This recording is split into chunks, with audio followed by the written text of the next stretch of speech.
জীবনের লগ্নে একদম মুহূর্তে সবাই আজকের মতো একসাথে দীর্ঘ সময় হয়তো করেছো, আর কিছুদিনের মধ্যে আমাদের সেই ক্রান্তীয় লগ্ন শেষ হয়ে যাবে। তো আমি মোহাম্মদ মোশাররফ হোসেন মিল্টন, কেমিস্ট্রি থেকে মাস্টার্স অধ্যয়নরত। আজকে তোমাদের বিদায় অনুষ্ঠানে কথা বলার অভিজ্ঞতা হয়তো আমার একদম ফার্স্ট, কারণ এরকম অনুষ্ঠানে হয় নাই, হয়তো বা কথা বলা হয়েছে অন্য অন্য শিক্ষার্থীদের সামনে।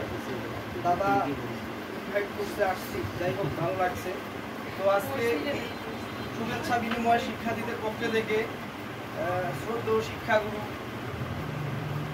আমাদের পথ চলার অভিভাবক, শিক্ষা জীবনের আইডল সুরেশ চন্দ্র দাদাকে শিক্ষার্থীদের পক্ষে থেকে মাসুদ রানা ব্যবস্থাপনা বিভাগ, সুফিয়ার অ্যাকাউন্টিং বিভাগ এবং নয়নী রানী ব্যবস্থাপনা বিভাগ থেকে ফুলের শুভেচ্ছা জানাবে। আমরা দাদাকে তার শুভেচ্ছা বিনিময়ে অংশগ্রহণ করার জন্য বিনীতভাবে আবেদন।